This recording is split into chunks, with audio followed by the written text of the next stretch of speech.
Akkam jirtu kabajamoota fi jaalatamtoota hordoftoota biiftuu Oroo bakkuma jirtanitti nageenyi keenya kan kabajaatii fi kan jaalalaa isin haa ga'u isiniin jenne ta'ansuudhaan oduu sa'a kana qabannee dhiyaannee jirra hangaruma sagantaa kanaatti nu wajji turaan affeerraa kenna kun biiftuu Oroodha keessan jajjabeeffadha laayik sheer godhu hin dagatina kallattii mangara mata duree oduu amma qabadheetti yeroo dabru oduun jalqaba hawaasaa fi barattoonni aanaa kiramu saamicha lafaa gaggeeffamaa jiru ajjechaa namoota nagaa irratti raawwatamaa jiruu fi akkasumas buqqaatii qindoomina humna finxaalessaatii fi caasaa mootummaatiin namoota nagaa irratti raawwatamaa jiru mormuu fi hiriira nagaa ba'uudhaan sagalee dhageessisuuf turame humnoota mootummaatiin dhoorgamne sagalee akka hin dhageessifne taanee jirra jechuudhaan dubbatanii jiru. Guutuu odeeffannoo kana isin biraan geenna. Oduun itti aanu Human Rights Watch oomishni warqee Oromiyaa laga Dambiitti oomishamaa jiru akka dhaabbatu gaafatee jira. Sababa oomisha warqee kanaatiin dhiibbaa yookaan miidhaa naannawa irratti dhaqqabe akkasumas miidhaa hawaasaa irratti dhaqqabe maal akka ta'e qabannee jirra isin biraan geenna. Oduun itti aanu oduu oolmaa Oromiyaati. Oduu oolmaa Oromiyaatti lolli loltoota mootummaatiif waraana bilisummaa Oromoo gidduutti Oromiyaa bakkoota garaagaraatti deemaa jiru akkuma itti fufeetti jira. Waraanni bilisummaa Oromoo har'as tarkaanfii humnoota mootummaa irratti fudhatuun injifannoo argatu beeksisee jira. Gama mootummaatii hoo maaltu jedhame kan jedhus qabannee jirra. Dabalata odeeffannoo kanaatiif guutuu isaa isin biraan kenna. Oduun itti aanu kaafe Aljeeriyaa hanqina naamusaa taphattoonni isaaniitii fi deeggartoonni garee tapha kubbaa miilaa Aljeeriyaa mul'isaniin Aljeeriyaa fi taphattoota muraasallee adabee jira. Maal adabe qabannee jirra isin biraan kenna. Guutuu oduu kanneeniitiif kan biroo wajjin isin wajjin ka turu ani Bariisoo Ganamooti. Guutuun oduu wal duraa duubana akka itti aanu kanatti isiniif dhiyaata. Lixa Oromiyaa aanaa Kiramutti hawaasaa fi barattoonni hiriira ba'uudhaan rakkoo nageenyaa isaanirra jiru sagalee dhageessifatuuf yeroo turanitti humnoota mootummaatiin sagalee akka hin dhageessifanne taane jechuudhaan yookaan dhoorgamne jechuudhaan komii isaanii jiraattonni dhiyeessanii jiru. Aanaa Kiramutti qindoomina kaabinoota aanichaatii fi akkasumas humna finxaalessaatiin ummata nagaa irratti badii tokko malee ummata hin hidhatin irratti leellaan raawwatamaa jiru waggaa 6 caalee jira. Leellaa humna finxaalessaatiin daangaa ce'amee waggaa 6 oliif nurratti raawwatamee namoota nagaa hedduu dhabnee jirra. Maatii hedduu lubbuu dhabanii jiru. Qabeenyi hedduun saamamee hedduun manca'ee jira. Leellaa kaabinoota aanichaatii fi humna finxaalessaa naannoo biraa waliin qindoominaan waggaa 7 ummata nagaa irratti raawwatamaa tureen ummanni hedduun qe'ee isaa irraa buqqa'ee jira. Humni finxaalessaa daangaa Oromiyaa ce'uudhaan weerara raawwateen gandoota aanichi qabu hunda to'ate ganda 2 qofatu to'annaa isaa jala hin jirre. Ganda 2 alatti gandoonni hafan guutummaan guututti humna finxaalessaatiin dhuunfatamanii hawaasni Oromoo gandoota kana keessa jiru dararaa guddaa argaa jira jechuudhaan jiraattonni maddeen odeeffannoo garaagaraatitti kan himan yoo ta'u mootummaallee rakkoo kana furuudhaaf wanti inni hojjetu tokkollee hin jiru jechuudhaan mootummaa naannoo Oromiyaatti fi mootummaa federaalaallee komatanii jiru. Yeroo ammaa kanatti jiraattotaa fi barattoonni gandoota humnoota finxaalessaa kanaan hin to'atamin dhumaatii namoota nagaa irratti raawwatamaa turee fi raawwatamaa jiru balaaleffatuu fi mormuun akkasumas saamicha qabeenyaatii fi mancaatii qabeenyaa raawwatamaa turee fi raawwatamaa jiru balaaleffatuun weerara lafaa ummata irraa kaasuudhaan humni daangaa ce'ee dhufe irratti raawwataa jiru ummata qe'ee isaa irraa haleellaa irratti raawwatuun irraa baqachiisuun biraa irraa humni finxaalessaa daangaa Oromiyaa cabsee seenee lafa Oromoo irratti qubataa jiru mormuun walumaa galatti gocha farra nageenyaa humna biraatiin daangaa Oromiyaa ce'anii dhufanii qe'ee isaatitti hawaasa nagaa irratti raawwatu balaaleffatu mormuu fi akkasumas akka dhaabbatu gaafatuun hiriira mormii yookaan immoo hiriira nagaa ba'uudhaan sagalee dhageessifatuuf yeroo turanitti dhooggamanii kan jiran yookaan ukkaanfamanii akka sagalee hin dhageessifne kan taasifaman ta'uu jiraattonni maddeen odeeffannoo garaagaraatti fi yaada kennaniin ibsanii jiru. Caasaan bulchiinsa aanaatii fi akkasumas kaabinoonni hariiroo humna finxaalessaa kanaa waliin qaban miidhaa guddaa hawaasa irratti raawwataa jiraachuu kan dubbatan jiraattonni yeroo uummataa fi barattoonni hiriira nagaa ba'uudhaan sagalee dhageessifachuuf turanitti humna waraanaa guddaa kan mootummaa raayyaa ittisa biyyaatii fi kan biroo mootummaan akka uummata kanatti bobbaasu gaafatuudhaan uummata kanatti bobbaasanii yeroo ammaa kana jeequmsa hamaa uummata irratti uumuudhaan uummata shororkeessuun uummata baagala dhooguudhaan doorsisa garaagaraa hawaasaa fi barattoota irratti raawwataa jiru jechuudhaan jiraattonni komii isaanii dhiyeessanii jiru.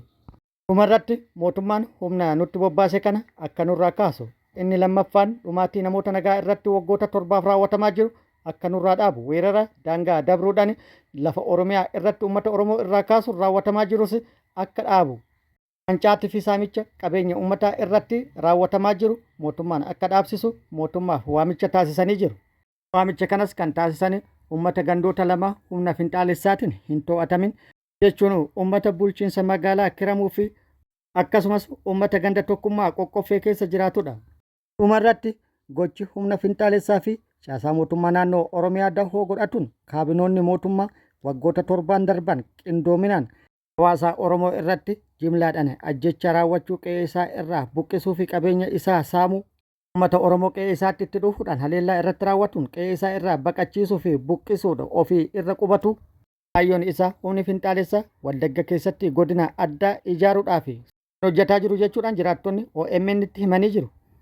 Oduun itti aanu Human Rights Watch oomishni warqee Oromiyaa laga Dambiitti oomishamaa jiru akka dhaabbatu gaafatee jira.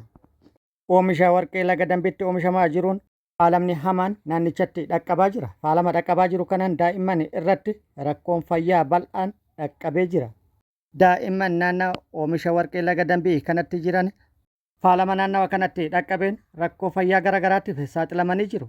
Hedduun isaanii rakkoo fayyaa hanqina qaamaa garagaraatiif saaxilamanii jiru. Keemikaalli oomisha warqeetiif itti fayyadamamu faalama guddaa dhaqqabsiisuun daa'imman irratti miidhaa garagaraa guddaa fi daangaa hin qabne dhaqqabsiisee jira. Kun immoo furmaata kan argatu oomishni warqee naannawa kanatti raawwatamaa jiru yoo dhaabbateedha jechuudhaan Human Rights Watch oomishni warqee kun akka dhaabbatu gaafatee jira.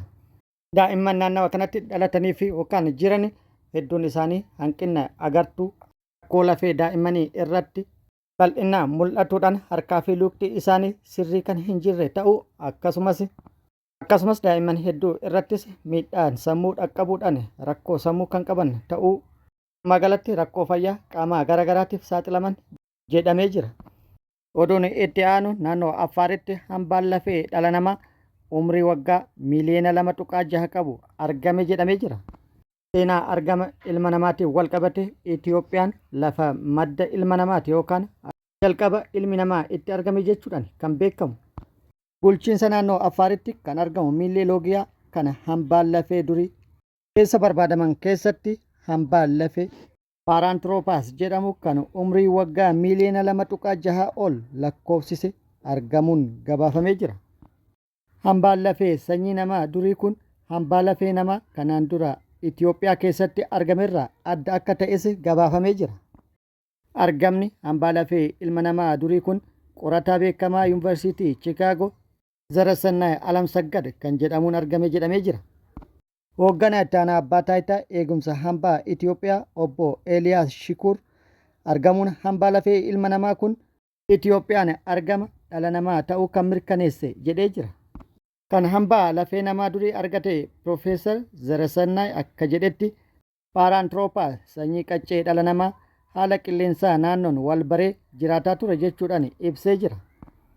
Oduun itti aanu oduu oolmaa Oromiyaati. Oduu oolmaa Oromiyaatti lolli loltoota mootummaatiif waraana bilisummaa Oromoo Oromiyaa bakkoota garagaraatti gaggeeffamaa jiru itti fufee jira. Waraanni bilisummaa Oromoo har'as bakkoota garagaraatti tarkaanfii fudhatuu beeksisee jira. Tarkaanfii fudhateenis injifannoo argadhe jedhee jira. Haaluma kanaan waraanni bilisummaa Oromoo zoonii giddugala magaalaa Darbatti seenuun tarkaanfii fudhateen miidhaa dhaqqabsiisuuf injifannoo argatuu beeksisee jira.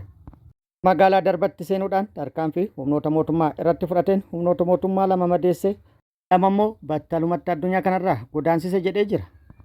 Akkasumas waraanni bilisummaa Oromoo zoonii kibba Oromiyaa aanaa Areerootti tibbana fufteedhaan haleellaa humnoota mootummaa irratti raawwataa jiraachuu fi haleellaa raawwataa jiruunis miidhaa qaamaa fi lubbuu loltoota mootummaa irratti dhaqqabsiisuun injifannoo argadhe jedhee jira. Gaafa amajjii 20,2026 godina Booranaa aanaa Areeroo barraaqaan haleellaa kan jalqabe guyyaa guutuu itti ooluun miidhaa guddaa dhaqqabsiisu kan beeksise waraanni bilisummaa Oromoo guyyaa kaleessallee galgaleeffate achuma aanaa Areerootti humnoota mootummaa irratti haleellaa raawwateen miidhaa dhaqqabsiise jedhee jira. Kaleessa galgala jechuun amajjii 21,2026 galgaleessuna aanaa Areerootti haleellaa humnoota mootummaa irratti raawwateen miidhaa guddaa dhaqqabsiise jedhee jira. Hedduu addunyaa kanarraa godaansee hedduu madeessu meeshaalee waraanaa hedduus hiikkadhe jedhee jira.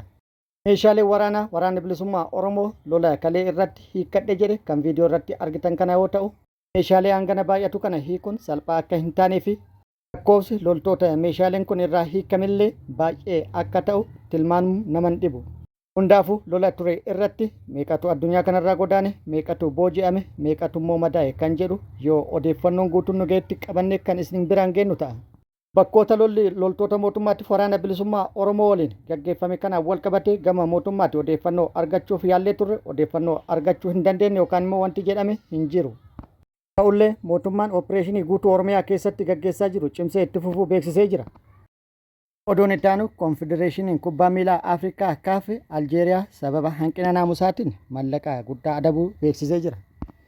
Haaluma kanaan Aljeeriyaan doolaara 100,000 adabamtee jirti. Gareen kubbaa miilaa Aljeeriyaa tapha nuusa xumuraa Naayijeeriyaa waliin taphatan irratti hanqina naamusaa agarsiisanii jiru yookaan galmeessanii jiru. Taphattoonni lamaa fi deeggartoonni garichaa hanqina naamusaa agarsiisaniif CAF adabbii irratti dabarsee jira. Adabbiin kunis murtoo naamusaa fudhatame ta'uu konfedereeshiniin kubbaa miilaa Afrikaa beeksisee jira. CAF akka gareettis akkasumas akka taphattoota dhuunfaattis adabbii kaa'uu beeksisee jira. Haaluma kanaan karra eegane Aljeeriyaa Luukaa Ziidaan taphoota 2 irraa kan daangeffame yoo ta'u, taphataan sarara ittisa Raafiikii Beelgaaniin ammoo taphoota 4 irraa daanga'ee jira yookaan akka hin hirmaanne dhorgamee jira. Adabbiin kunis tapha gulaallii waancaa Afrikaa bara faranjoota 2027 irratti hojiirra kan oolu ta'us CAF beeksisee jira. Kan gabaase immoo Football Waanidha. Akkasumas hanqina naamusaa deeggartoonni mul'isaniin federeeshiniin kubbaa miilaa Afrikaa Aljeeriyaa doolaara 100,000 adabee jira.